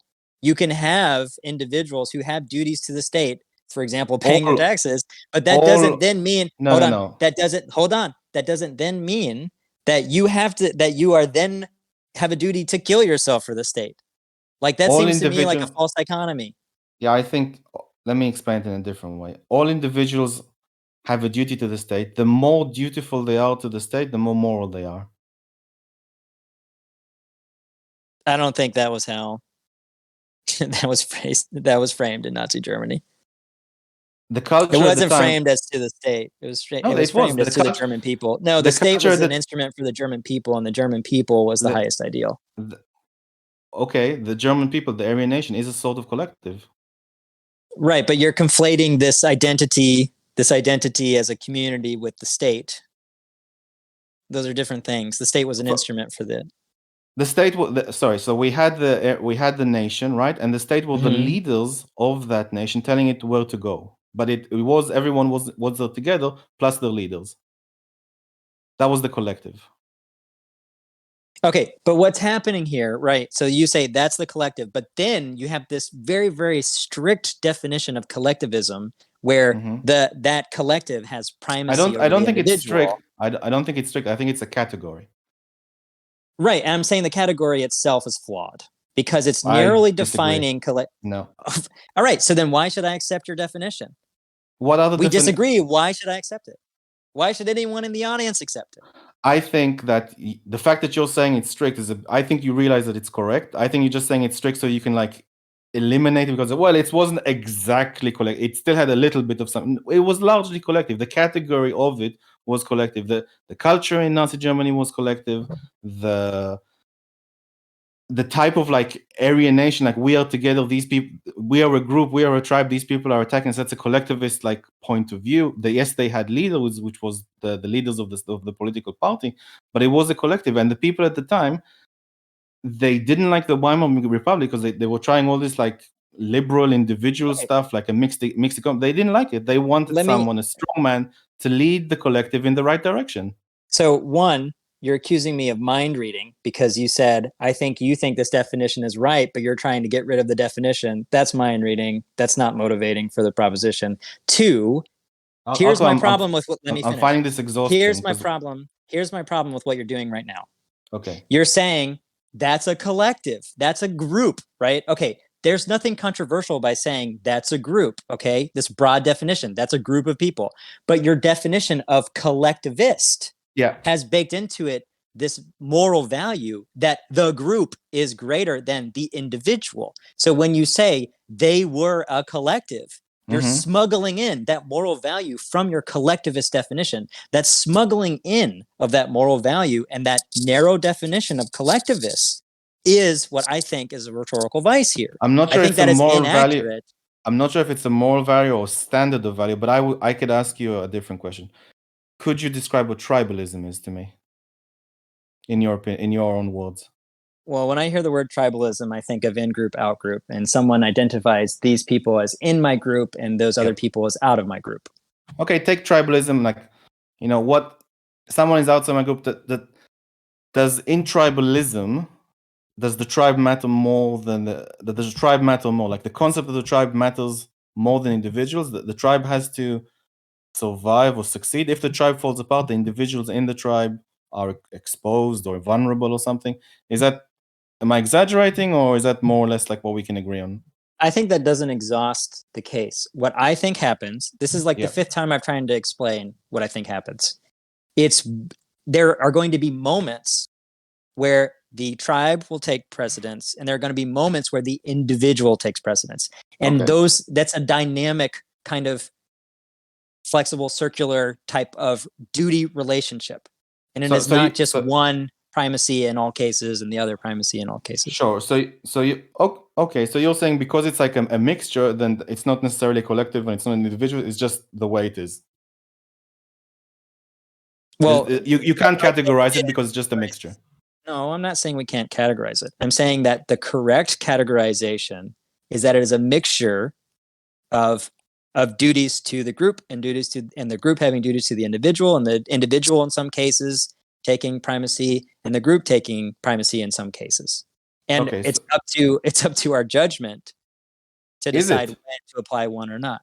Is it up to our judgment? Yeah, that's what I said. Because I think the point of collectivism and the point of duty is that it strips us of our judgment. Because if I say kill that minority or kill that Jew right now because they're vermin or whatnot, then and it's your duty to the collective, we need to be protected, we need to be, I don't know, pure or whatnot, then do you start in that position of being very tribalistic? Do you then apply critical reasoning? Because I don't think critical thinking, because I don't think that's occurring when you kill someone that's a minority just because they're from a different group. What? I don't understand what you're saying. I'm saying that the concepts of collectivism and the concept of duty strip people of their critical thinking. That's kind of the idea. So if you're part of the group or you're part of the tribe, and the leader of the tribe is telling you this group is exploiting us and attacking us, we need to protect ourselves from that, you would stop thinking, you would feel that you're obligated to the group, you have a duty to the group, you have to kill these other people in this other group to protect your group. The idea is that you're being manipulated in this sort of collectivism. I don't think that's what happens in those cases. You don't think that's what happens? So no. So if I think that I think the individual has those racist attitudes, and then the individual is acting on those racist attitudes. So you think that everyone? Okay, I'm thinking of whether I don't think they're doing it in service of the community. I think that they legit believe that this person is vermin and they want to kill them. Okay, so I think that's the individual. Would you say that if someone, so you wouldn't say that if someone protected the group, that isn't an altruistic behavior? Relevance? Duty to the group. Altruistic behavior relevance? to the group. Being manipulated by the leaders of the group to commit heinous acts. Okay, I don't think that that's what happens, though. I don't think people are like manipulated like that. I don't think we're easily brainwashed. I think people have those beliefs. Dude, I think are you people saying the concept of? Are you really going to tell me that the concept of tribalism doesn't exist and people like check out the rational thinking and act in a violent way? That's not what I'm saying. I am saying it. Right, but what I'm saying that's a naive framing of what happens in human nature. Okay, what's occurring? Okay. Yeah. This is what I tried to tell you like an hour ago, and you wouldn't let me do it. So, humans, when we're born, we inherit a set of beliefs and values from the community we're born in. Okay? Okay. Those values that we inherit are things that we can accept or reject. There's a process of us reflecting and having critical reasoning over the values that we have.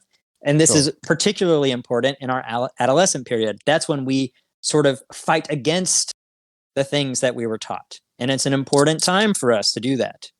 So when we are an adult, we've settled on some of these things. That might change also as you go on and you get older. But you have these beliefs, and those beliefs are often shared with other people in your community. You identify your community by your shared beliefs. you do not just make them up out of nowhere. You don't just come to them through pure rationality. It's a combination of you have them, you think critically about them, you keep the ones you like. Okay, so I would say that is both individual and community interacting together. That's what okay, I think happens. I appreciate the context.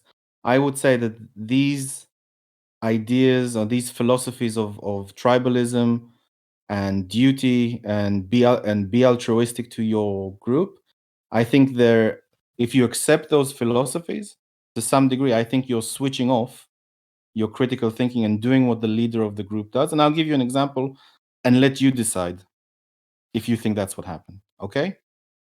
So Okay. Donald Trump on the 6th of January spoke in front of a crowd a bit outside the White House and told them they're stealing our election, they're robbing us. I'm not American, so I don't remember the whole context. They're stealing, they're robbing us. Go over there and stop them.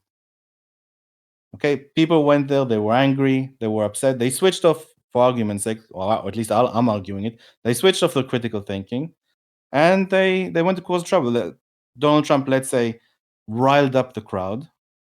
Yeah. They went over there as the tribe that they are and caused trouble. We're acting rough or violent or not violent. I don't know what the position is by both sides, but please explain to me what you think happened. Well, in the context of collectivism and tribalism. This group of people already had the shared value of injustice needs to be punished with violence. That's one value they had to start with. Okay. Then they were told there's injustice happening. And so they have an internal duty as individuals. They all share it in this community, but as individuals, they have this value that I need to physically stop injustice or physically punish injustice. That injustice has been pointed out to me. The person who pointed out to me is trustworthy. I'm going to go do this violence. Okay, so let's change the situation slightly. If Donald Trump won the vote, but someone proved to these people that there was injustice, would they still have gone and attacked the White House? What? You're saying their belief of injustice was violated, and that's why they acted violent. So if the case was reversed, and Donald Trump had won the election, but he did it in an unjust way, and he tampered with the election, and they were presented evidence with this tampering, very, very clear evidence. Would they still have stormed the White House because the value of injustice had been broken? The value of justice had been broken. I don't know. Probably. Well, I would guess so. I mean, if they have the value, if the reason why they're doing the violence is because they have the value of punishing injustice, you and don't they think see this as an equal injustice, then yeah, I think they would do it. Well, I think you're being ridiculous because they only care about their own group. They want the group to win. All right, so we just disagree on what we think is happening with people. That if Donald Trump had won and they were presented with evidence that he won unfairly, they would still storm the White House and say, no, we don't. Even though we really, really like Donald Trump, we want you to cancel the vote. If they found out that Donald Trump has stole the election, yep, I think that would utterly change how they thought of Donald Trump. Yeah. Sure, but I'm just presenting, would they still have acted violently and gone to the White House? Yeah, because if Donald Trump had you're not being honest. I don't think you're being honest. Okay, this is mind reading. That's not motivating at all. I think even okay, I'm going to leave it to the audience because I don't think that's being honest. Like, obviously they're tribal. If they were fed lies like in advance that Biden is going to cheat. That's the only way they can win. They're going to cheat. They're going to cheat. They're going to cheat. And then all these things happen. But if they had won, they would sit at home and celebrate. But that's not the scenario you presented. The scenario you presented was, hey, Trump won, and they know that it was stolen in the same way that they thought Biden would steal it. Yes. Trump had won, and he won unfairly.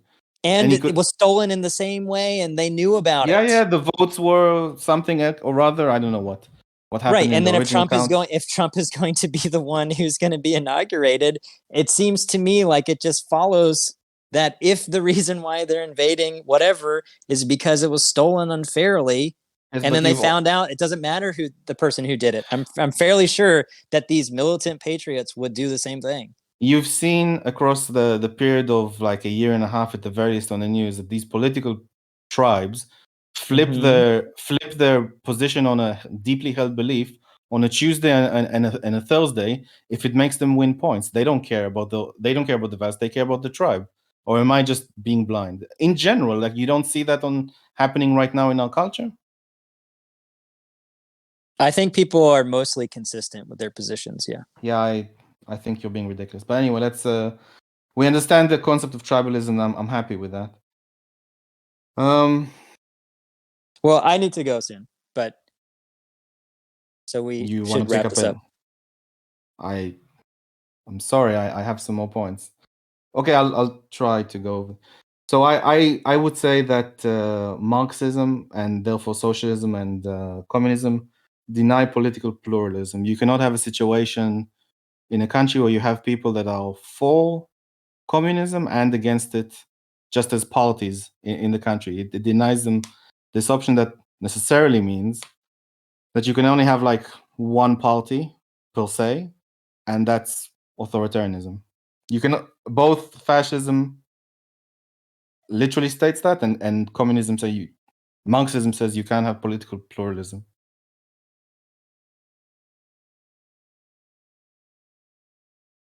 What's the point of that to the proposition? If you only, as a result of not being able to have political pluralism, you only have one party. What's the point of that to the proposition? Then you have what is having one party? How does only being able to have one party mean that they're equally immoral? Only having one party leads to the fact that you'll have authoritarian governments because it's just one party. Right. So is your whole claim here that like they're both authoritarian, therefore they're equally immoral? Well, I'm again building a case that they will have to be authoritarian. It's not the case that it's not the case that you can say in socialism that you can have, a party for socialism, a party for capitalism, and they both argue over no, you have to have complete socialism, and you can't have this sort of political pluralism. Therefore, you will only have one party. Therefore, you will have authoritarianism, and force will be there at some point. And yeah, the whole system is immoral as a result. Okay, the same can be said about capitalism. You can't have socialism and capitalism. But you can do only have capitalism. No.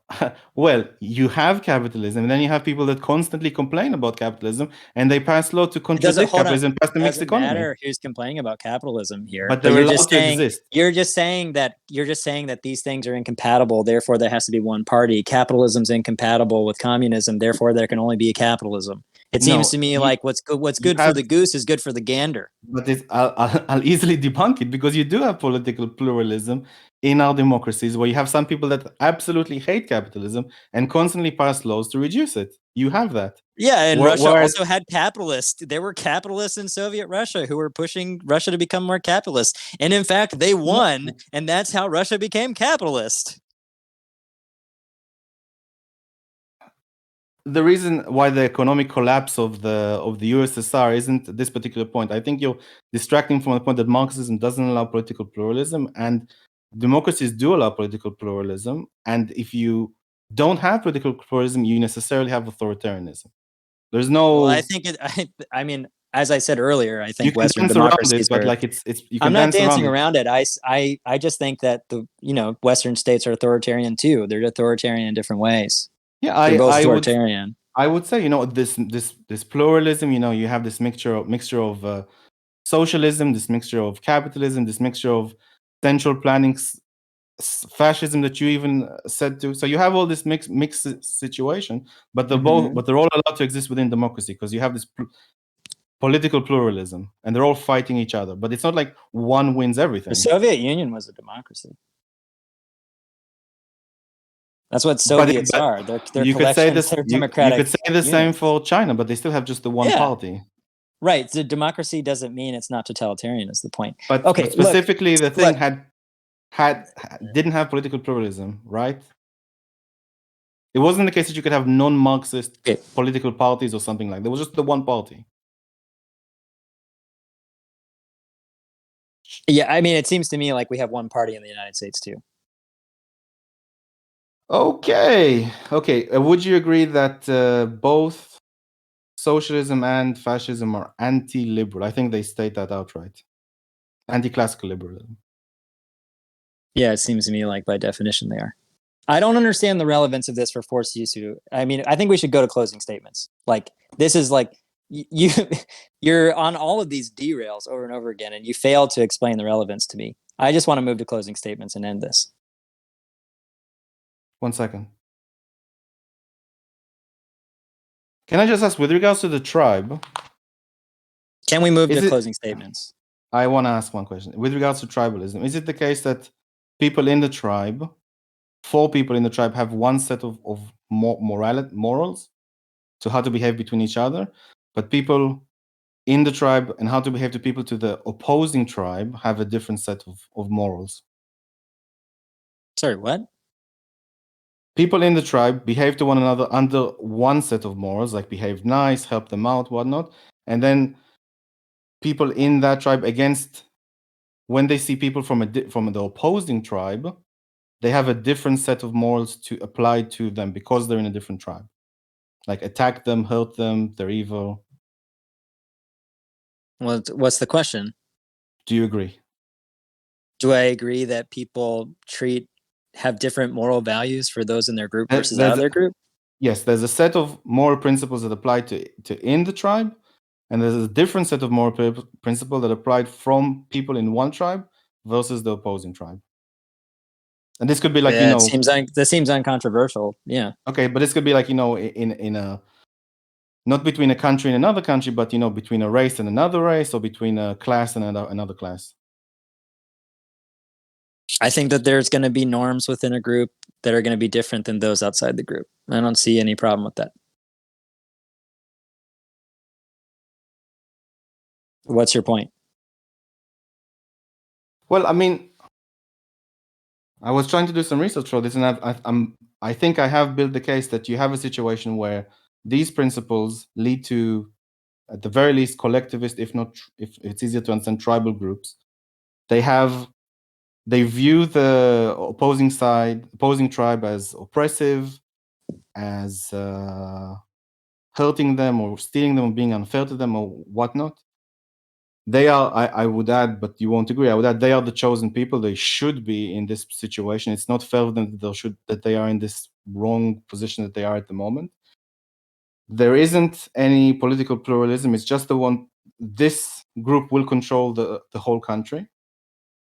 And it's anti-liberal, we mentioned, we have a different set of moralities that apply for the tribe and the one that apply for a different tribe, meaning we can kill them. In a sense, we can kill them, it's okay, because they're our enemy. Even though, like, that's not what that means. It means they could use that as justification, but having different norms doesn't necessarily entail that they're going to kill people. The idea is, you see a human, this human has characteristics of your group, you act really nice to them. You see a human from another group, you say, oh, I'm going to attack them, they're evil, they're vermin, they're whatnot. Yeah, they don't deserve to live. Do you understand what I'm saying here? What's that?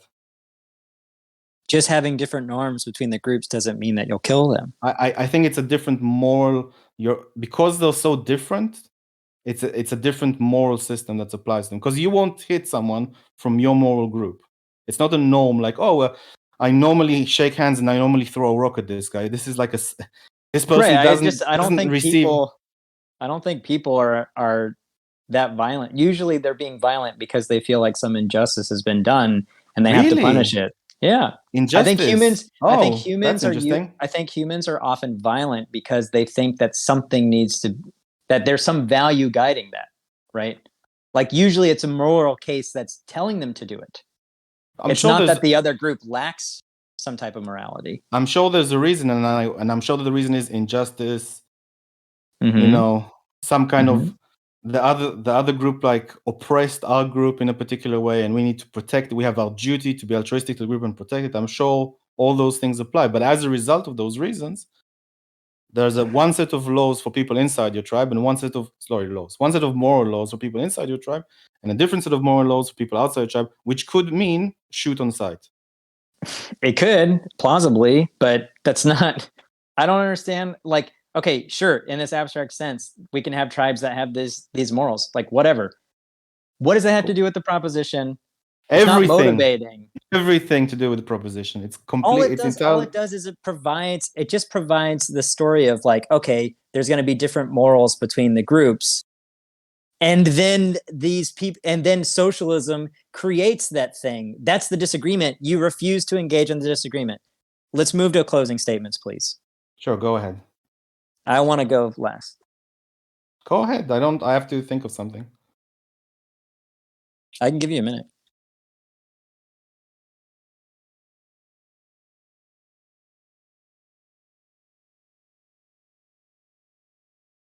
Okay, Unless, so go I, ahead. I don't really. I don't think we really got into like the heart of the matter in this debate. I would have liked to skip some of the pedanticness of the original statement and gone more at the heart of the matter. I was kind of hoping for feedback because feedback about these points that I'm raising, because I could have maybe changed my mind if we had like a different discussion. But from what I've seen, we didn't have that. So I would just say that I proved, in a sense, that both, let's say, socialism and fascism, that both had the what Karl Popper called the historicism and the chosen people effect. That both were collectivists. It is the case that because you don't have political pluralism in either system, that you will have a one-party system, therefore authoritarian system. They're both anti-liberal, so they don't like the concepts of individual. The tribe is more important, and things that I've described. And because like the opposing tribe, then it's, if you are a dutiful person to the tribe, you would protect it from those evil people. You would attack them. You would switch off your rational behavior, which this tribalistic kind of behavior we're seeing at the moment to some degree in other parts of the world, not in this same context, but it is a known psychological occurrence. So, for example, but specifically for it to be psychological, it's called mass formation or crowd formation, or where the crowd like kind of like has this mass psychosis where they are not thinking rationally. So you could say like the crowd formation. Well, I'll leave that for a moment. But there are these explanations in psychology. I have given some some philosophical explanation. And as far as I can see, I mean, it's still the fact that millions of people died, tens of millions, if not hundreds of millions of people died under these systems. Is it the case that they could be reformed on either side if you remove the element of force? That could be something we could have discussed, but it seems to me that it is the case that this political system, meaning A, resulted to B, resulted to C. And I am happy that people acknowledge that these things already at the start, we acknowledge that these things can happen again if we, under the same conditions, let it happen again. So socialists, for example, are trying to find other ways of making this happen. They haven't yet succeeded, but they're at least acknowledging that this system under these conditions is A equals B equals C, hundreds of people, hundreds of millions, or tens of millions of people dying. And I hope I've proved that. That's my statement. Okay. So the proposition is about force for equality versus force for supremacy. The framework is picking out this difference between Nazi Germany and Soviet Russia, for example. We both agree that there was mass death in both cases. Where we disagree is on the causal narrative of the mass death. For Philo, the mass death is because of this collectivist belief that the group has primacy over the individual. Both of these systems share this collectivist belief. The leaders in power are able to use these beliefs that the collective has in order to justify these acts of violence, like the Holocaust, like the Holodomor, like the gulags, things like that. Okay. I pointed out that in these causal stories, one of the causal stories is much stronger. the causal story of racial supremacy is a much stronger case that leads us to the reason why the Holocaust was justified, why there was mass killings of those of a quote unquote inferior race. I do not believe that, by the way, or inferior abilities, etc. Versus this causal story of trying to get rid of the economic system that exploits the proletariat in order to have a more just society. That causal story leading to the Holodomor is less strong. Just to give you an example about why the Holodomor is less strong than racial supremacy leading to racial cleansing, these famines that happened in Russia happened over and over and over again. This was something that was very cyclical in Russia's history. It happens, it's a cycle that occurred many, many times with millions of people dying in the past. Yes, the Holodomor was worse than it was in other time periods. Part of that is that the drought was worse than other time periods.